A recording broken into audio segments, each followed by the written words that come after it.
Muy buenas noches, bienvenidos a Cineforum.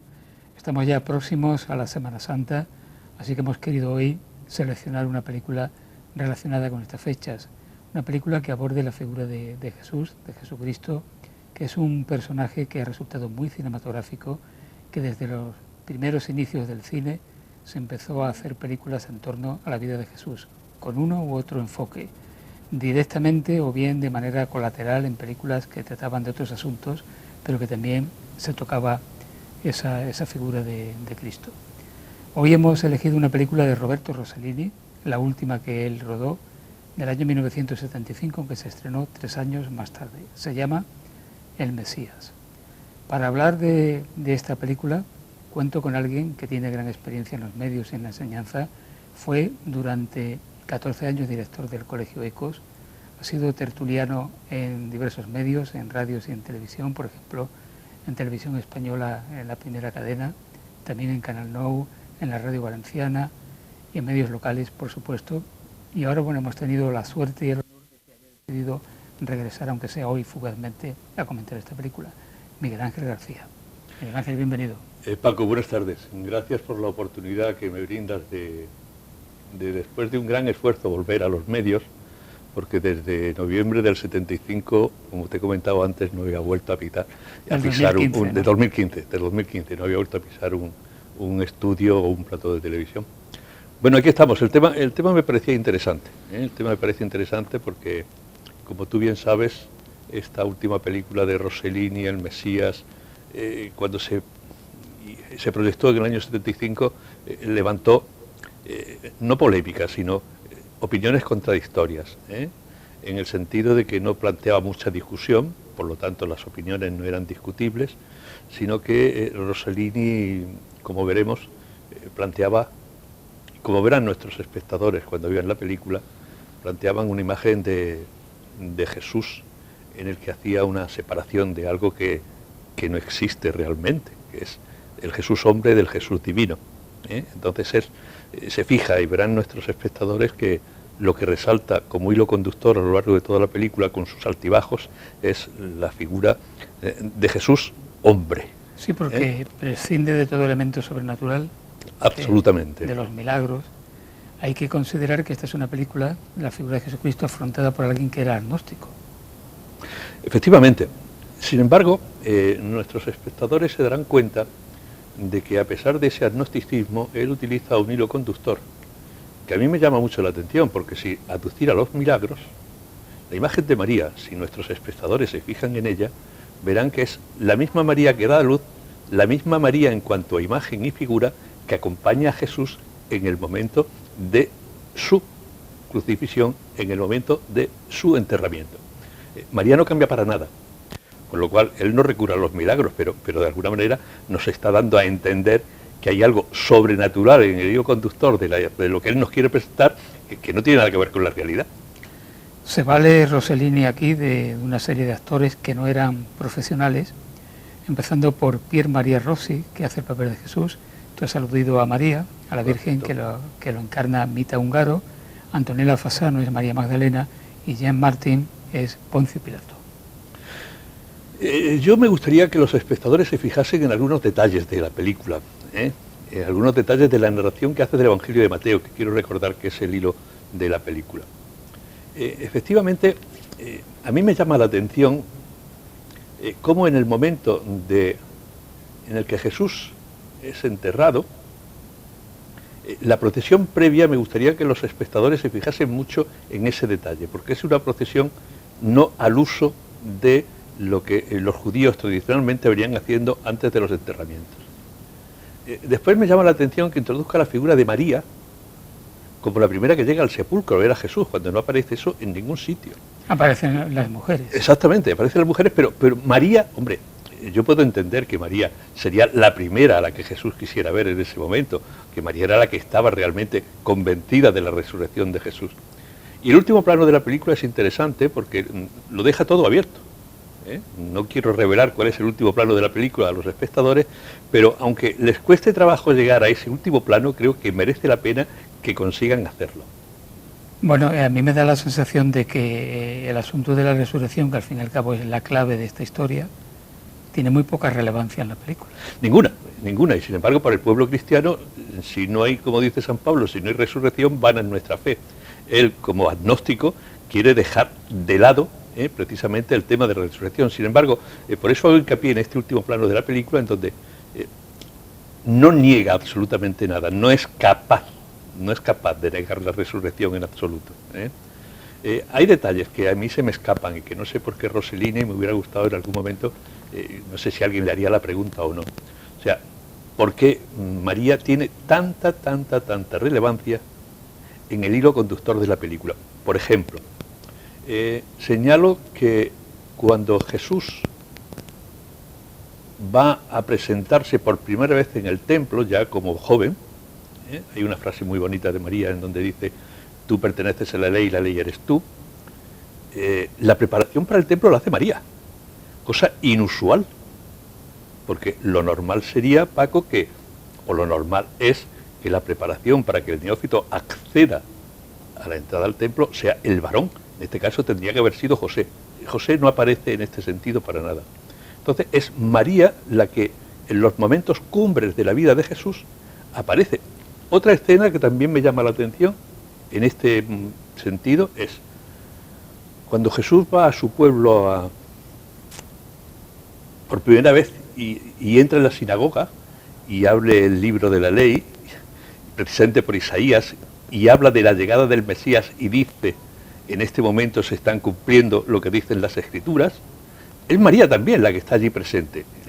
Sí, tiene un protagonismo muy especial. Claro, entonces tú dices, el agnosticismo que pretende de alguna manera hacer relevante Rossellini en la película, ¿cómo entronca con la figura de María, a la que señalo de alguna manera milagrosa, porque María no envejece a lo largo de toda la película, con lo que él quiere transmitirnos? ¿Qué es lo que realmente nos quiere transmitir Rossellini en la película? Esta película, o a esta película se le acusó que la figura de Cristo está concebida o construida de una manera muy plana.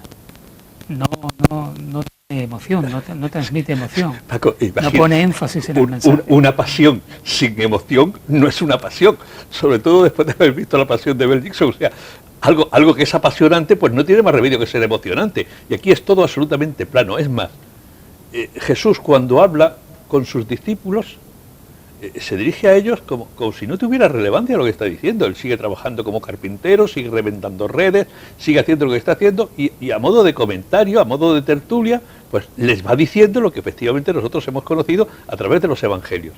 O sea, no es un, entre comillas, adoctrinamiento, es que él sigue hablando de lo que ha venido a hacer para que los demás se enteren, pero sin poner énfasis en lo que dice o en lo que hace. Aquello de que mi reino no es de este mundo, aquí parece que Rossellini lo que hace es decir lo contrario, que el reino sí es de este mundo. Sí, porque además él se basa... hay un detalle que quiero que a los espectadores no les pase por alto.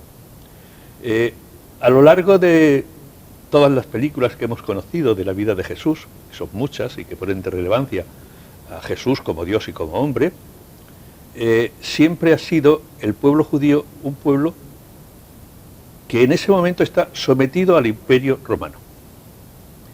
Sin embargo, aquí Rossellini, reconociendo el dato histórico, porque no puede omitirlo, no es el Imperio Romano el que somete al pueblo judío, sino que la situación del pueblo judío, en la que el pueblo judío se encuentra, es culpa de sus propios errores.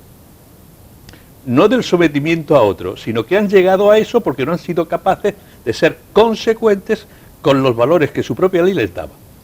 Entonces, lo que tienen es lo que se merecen, pero no porque otro se lo inflija, sino porque ellos mismos han accedido a ello. Bueno, ese es un mensaje muy actual, que la víctima tiene la culpa. Siempre hay que buscar victimarios, siempre. Bueno, hablando un poquito de Roberto Rossellini, él cuando hizo esta película llevaba apartado del cine 15 años, haciendo televisión, y ya se había interesado, aparte de por la filosofía, por ejemplo por la serie Sócrates, que hizo sobre Sócrates, también por temas religiosos, porque él había hecho una serie para la televisión italiana que se emitió en España también, que fue Los Hechos de los Apóstoles. Hechos de los Apóstoles. Pero es que, claro, por eso es por lo que en Los Hechos de los Apóstoles él tiene la oportunidad de no resaltar tanto la figura de Jesucristo, porque desaparece realmente, aunque está presente a lo largo de toda la película, a lo largo de toda la serie, pero pero habla de lo que a él realmente le gusta, que es poner en hechos, en conocimiento de todo el mundo, lo que aconteció después de lo que él no ha querido reconocer, que es la resurrección de Jesucristo. Por eso he dicho que tiene tanta importancia en esta película el último plano de la película, porque de alguna manera él, con anterioridad a la realización de esta película, se le nota un algo en el interior que le hacía dudar de su propio agnosticismo. O sea, él en qué es lo que no cree realmente y en qué es lo que cree Rossellini cuando tanta importancia le da a la figura de Jesucristo como persona y como con anterioridad tanta importancia le da a los acontecimientos que tuvieron lugar después de la muerte de Jesucristo. Es muy interesante poder comparar esta película del Mesías de Rossellini, rodada por alguien que se confiesa agnóstico, con el Evangelio según San Mateo de Pier Paolo Pasolini, que era de alguien que se confesaba abiertamente ateo. Y que además utiliza a un actor español, Enrique Irazoqui, para encarnar a Jesús. Es muy interesante que, Paco, cómo lo afronta. Es bueno que tengamos en cuenta la distinción que existe entre el ateo y el agnóstico. Claro. El agnóstico es alguien que no cree, pero que está buscando creer. O sea, el agnóstico no niega la fe. El agnóstico lo único que dice es que él no tiene fe, que él no cree. El ateo, por el contrario, niega la existencia de un ser en el que creer. Entonces, Rossellini nunca ha negado la existencia de Jesús. Rossellini nunca ha negado la divinidad de Jesús. Sin embargo, él no ha sido capaz de encontrar en la fe que otros muchos han manifestado con posterioridad, que esa figura sea relevante en cuanto a que lo que dice lo dice como hijo de Dios, y en el caso de Rossellini lo que Jesús dice lo dice como si fuera un gran profeta, un gran maestro, en el que la fuerza de lo que dice la da su manera de actuar, su manera de ser, su compromiso, ese hacer lo que yo digo porque es lo que yo hago, independientemente de que ese hacer lo que yo digo, que es lo que yo hago, tuviera en la figura de Jesucristo para los cristianos el reflejo fiel de la fidelidad del Hijo al Padre. En este caso el Padre no aparece, la Trinidad no aparece, Jesucristo no es Hijo de Dios, sino que es un maestro, y como tal lo trata, y lo trata con profunda, decir una palabra que no es exacta para la película, iba a decir con profunda reverencia, con gran respeto. O sea, Rossellini trata a Jesús con mucho, mucho respeto. Sí, pero es lo que te has dicho, lo trata como un maestro. Como un maestro. Como trató la figura de Sócrates, por ejemplo. Exactamente. O sea, al mismo nivel. El padre de Rossellini había abierto el primer cine que hubo en Roma. O sea, es un detalle que desconocía. Él creció pues viendo cine, se inició en ese mundo como técnico de sonido antes de pasar a la dirección.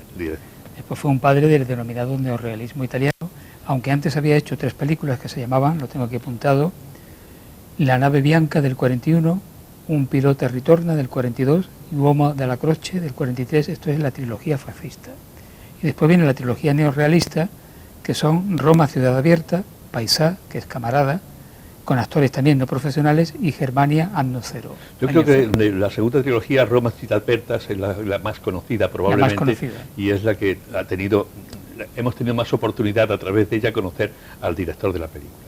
Sí, además después, a partir de 1950, ocurre algo fundamental en su vida, y es que Ingrid Bergman, que había visto la trilogía neorrealista, le escribe diciéndole que quiere trabajar con él. Empieza a trabajar con él y lo hace en muchos sentidos, porque se enamoran. Se enamoran perdidamente. Y mantienen una relación escandalosa para la época porque ambos estaban casados. Bueno, yo no sé hasta qué punto influye eso en la trayectoria profesional de Rossellini. Creo que ha sido un hombre, te digo la verdad, a mí me gusta de Rossellini, que es un hombre siempre en búsqueda de algo. Y en todas sus películas siempre plantea el que es bueno que la persona crea, aunque él no tiene la oportunidad de creer. Él es muy pragmático, él solo y exclusivamente cree en aquello que es capaz de palpar, de tocar. Pero cuando se enamora de Ingrid Bergman, se está enamorando de algo que es un ideal para él, de algo que es probablemente formalmente inalcanzable, pero que materialmente asequible. Y entonces, ¿hasta qué punto influye en su realización? No lo sé, Paco, no sabría decírtelo. Debutan con la película Stromboli, sí. Tierra de Dios, creo, me parece haber leído en algún sitio que cuando estaban rodando la película el Stromboli entró en erupción. Curioso. Es cierto. Y después se hizo una serie de películas que constituyen lo que se llama la trilogía de Ingrid. Una era este de Stromboli que he dicho, otra era Europa 51 y El viaje a Italia, Viaggio in Italia, que fueron películas que tuvieron cierta repercusión también. Y bueno, y éxito de pantalla. Y éxito de pantalla, que es lo importante. O sea, la gente iba no por el morbo de la relación entre Bergman y Rossellini, sino porque realmente Rossellini había sabido plasmar en la figura de Ingrid Bergman lo que él pretendía, y es que fuera alguien creíble. O sea, él no tenía la oportunidad de creer, pero quería, a través de las películas que ponía a nuestra disposición, que nosotros creyésemos en el personaje que aquella persona a la que él quería realmente representaba. Y creo que eso lo consigue. Bueno, y lo consigue también con esta película, ¿eh? Esta película es una película muy plana, es una película que, advierto, cuesta trabajo ver. Por eso, por lo que hemos dicho antes, es una pasión sin emoción y no se entienden pasiones sin emoción. Pero que creo que merece la pena verla porque hay muchos detalles a partir de los cuales el agnóstico revela de tal manera el personaje de Jesús que para aquel que no cree que Jesús es hijo de Dios, lo hace incluso atractivo. Y lo hace atractivo por esa coherencia que manifiesta desde el principio hasta el fin a lo largo de toda la película. Bueno, hay que decir que esta película dura más de 140 minutos. Sí, es un poquito larga y que hay que tomársela con calma, ¿eh? Sí, no, se requiere predisposición. Para verla. Pero bueno, tiene su interés. Es una película de aquellas que cuando éramos jóvenes, un poco menos jóvenes que ahora, Paco, decíamos, esta película merecería ser de arte y ensayo, ¿eh? De arte y ensayo. No es una película de arte y ensayo. Bueno, justamente en esas salas de arte y ensayo veíamos las películas de Fellini, de Federico Fellini, así es, que no se proyectaban en los circuitos habituales. Bueno, todavía sigue habiendo circuitos que no son los habituales. Pero... Bueno, los circuitos habituales, por ejemplo, de las salas de proyección en Marbella son todo lo comercial. Así es. No se ve nunca una reposición, ni cine europeo, ni nada, todo lo que se ve de Hollywood. Bueno, de vez en cuando en el cine de... Bueno, el Cineclub, sí. El Cineclub se pueden ver algunas, no reposiciones, pero en fin, algunas películas de las que no están en los circuitos comerciales. Por supuesto, hombre, habitualmente. El Cineclub es un mundo aparte, ¿no? La figura de Cristo en el cine, hemos dicho anteriormente que desde el comienzo, Lumière, Méliès, Ferdinand Zecca, todos estos hicieron en el cine mudo muy al comienzo, incluso a final del siglo XIX, ya trataron la figura de Cristo en el cine. Claro, es que, vamos a ver, para el que cree como para el que no cree, Jesucristo es un personaje real en la historia. Eso es algo que está fuera de toda duda. O sea, está más que... no es discutible que Jesucristo existió.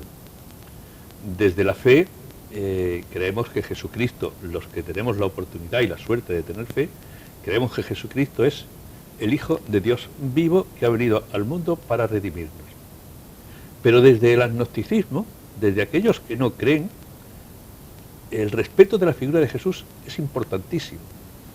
E incluso desde otras religiones, especialmente las otras dos religiones monoteístas, la figura de Jesús está tratada con tanto respeto, que nada más que por eso merecería la pena, y ha merecido la pena a lo largo de la historia, indagar en la figura de Jesucristo, Dios y hombre. Entonces a mí no me extraña que la pantalla ha sido ese oscuro objeto del deseo para muchos directores y productores de traer, porque, ¿por qué no, Paco? No solo había arte, había negocio, ¿eh? Había negocio. Y como es una figura muy atractiva, es una figura que generaba ingresos. Y la prueba la tienes tal vez en la última película que hasta ahora se ha hecho de la figura de Jesús, que es la famosa de la Pasión de Cristo de Mel Gibson. Es una película durísima, pero que ha ingresado. Bueno, esa sería la última de las grandes superproducciones. Porque yo creo que la última, que os tengo que apuntar, es del 2019, una coproducción de Colombia y España, que se llama Jesús de Nazaret, que la ha hecho Rafael Lara, director llamado Rafael Lara. No tengo noticias de esa película. Creo que es la última película que se ha hecho sobre la figura de Cristo. Sé que Mel Gibson está preparando una figura, la continuación de la Pasión sobre la resurrección y parte de los hechos, pero tampoco... Bueno, la Pasión de Mel Gibson, eso no es neorrealismo, sino hiperrealismo, porque es realmente tremenda. Sí, pero independientemente de eso, lo que yo quería traducir es que, siendo como es muy dura y que hay que estar muy preparado para poderla ver, a llenar los cines. A llenar los cines, claro, fue un éxito de taquilla extraordinario. Pero fíjate que ya en la etapa muda, el gran director que fue David Ward Griffith, el del Nacimiento de una Nación, hizo una película que duraba 4 horas, que era Intolerancia. Tenía un episodio que era en Babilonia, otro episodio que era la matanza de los hugonotes, un tercero que era en la época actual de aquel momento en Estados Unidos, un condenado a muerte que está esperando el indulto, y un episodio que era La Pasión de Cristo. La Pasión de Cristo. Estaba en esa película, que es una obra de arte del cine, ¿no? Así es. La película que vamos a ver hoy no es una obra de arte, pero creo que es una película que merece la pena ver. Merece la pena ver porque es una visión de la figura de Jesús a la que no estamos habitualmente acostumbrados. Siempre que hemos visto la figura de Jesús en el cine, la hemos visto acompañada de algo que es inseparable, que son los milagros de Jesús. Aquí no aparece para nada los milagros de Jesús. Aquí no aparece para nada la divinidad de Jesús. A pesar de que, aunque Rossellini pretenda ocultarlo, no tiene más remedio que aludir en el hilo argumental de su película a algo que no es natural. Como te decía antes, que es, por ejemplo, bajo mi punto de vista, la figura de María. O sea, no entiendo qué es lo que pretende Rossellini decirnos cuando la misma María que da a luz en Belén es la misma María que acompaña a Jesucristo en la cruz y que acompaña a Jesucristo cuando muere, cuando es enterrado. Y hay otra cosa que me cuesta mucho trabajo también entender en Rossellini cuando nos presenta solo y exclusivamente el aspecto humano de Jesús. Los primeros planos de la película, el primer metraje de la película, hace exclusivamente referencia a los antecedentes del advenimiento del Mesías. O sea, nos presenta al pueblo judío en una espera continua, esperando la llegada del Mesías, pero no como alguien que no es sobrenatural, sino como es el enviado de Cristo. Con lo cual no quiere en ningún momento, aunque no haga referencia a ello, separar, bajo mi punto de vista, la divinidad de la humanidad del personaje. Otras películas que tratan la figura de Cristo en los años 30, una que se llamó Gólgota, una titulada Rey de Reyes de Cecil B. DeMille, de finales de los 20, después esa ya en plan superproducción. Sí, pero después hay una ya en color en los años 50 o principios de los 60 de Nicholas Ray, también Rey de Reyes, sí, Rey de Reyes, donde la Virgen María era Carmen Sevilla. Carmen Sevilla, cierto. Por supuesto, la historia más grande... Que nos llama mucho la atención porque no fue doblada. No. También la historia más grande jamás contada, donde más von Sydow era Jesús. Cierto. Y donde John Wayne era el centurión. Era el centurión. Muy curioso. Y Sidney Poitier también hacía un papel. Creo que sí, creaba un papel. Sí. No sé si era el del Cirineo o de algunos... Sí, llamaba la atención porque introducían en el escenario de la Pasión a alguien de raza negra. Bueno, lo que conocemos como los cameos también, en este caso, bueno, en ningún sitio no dice que no hubiera gente de raza negra en el pueblo de Judea, todo lo contrario. O sea, cuando Pedro, inmediatamente después de la resurrección de Jesús, aparece en Europa para dirigirse a los miles de judíos que hay allí, dice que son de todos los pueblos, de todas las ciudades y de todas las razas. También ha habido versiones polémicas, la vida de Brian, de los Monty Python, por ejemplo. Ya, ahí lo que se ha pretendido es hacer humor del personaje. Y no creo que hayan pasado con pena y gloria. No creo que el personaje se preste al humor en ningún momento. Aunque haya gente que le haya gustado ver al personaje bajo el punto de vista humorístico. Pero no. Sí hubo una cosa muy seria que a mí me gustó y que tuvo mucha polémica, que fue la opereta Jesucristo Superstar. Jesucristo Superstar es una película para ser dialogada y pensada. Sobre todo cuando habla de la relación de Jesús con Judas. Y de la reacción de Judas en el último momento. Es algo que merece la pena ser comentado. De George Weber y Tim Rice, una ópera rock en su momento, que era del teatro, pasó al cine. También, que hizo Norman Jewison. Después hay también que fue originalmente una obra de teatro gospel. Gospel, correcto. Que también se llevó al cine. Y dentro de esas polémicas que yo decía, está también La Última Tentación de Cristo de Martin Scorsese. Pero es que Martin Scorsese lo que pretende es poner en relevancia un hecho que no aparece en ningún sitio, que es la relación de Jesús con las mujeres que le siguen, y especialmente con Magdalena. Y entonces aprovecha las circunstancias de la varonía de Jesús, para entender que entre Jesús y la Magdalena existe una relación que él se imagina, porque no está en ningún momento documentada, ni tan siquiera en los evangelios apócrifos. ¿Por qué lo hace? Bueno, porque vende mucho. vende mucho y de hecho ha vendido mucho, pero no aporta nada a la figura del Mesías. Y una manera canónica, por así decirlo, convencional de afrontar la figura de Cristo y toda su historia, lo lleva a cabo también Franco Zeffirelli en el 77 con Jesús de Nazaret, Jesús de Nazaret. de 4 horas de duración. Yo creo que es una película, como hemos visto, en 2 veces, en 2 partes. Es que se proyectaba comercialmente Claro. en 2 días seguidos. Así es. Era una película... Pero es una película muy fiel al texto de la Por eso te Evangelio. decía que era convencional y canónica. Correcto. Además con un reparto amplísimo donde estaba incluso Fernando Rey. Efectivamente, aparece como, no sé si es como Rey Mago, me parece. Sí, que es como- haciendo de me parece Rey que Mago. de Rey Marchor o Sí, Gaspar, no sé, exactamente, sí, efectivamente. de un rey mago. La verdad es que es uno de los personajes que más juego ha dado en el cine, también en la televisión. Y eso que hemos mencionado tan solo una parte, porque después está, por ejemplo, los Ben-Hur, digo los porque hay una versión muda. Hay una serie de Ben-Hur.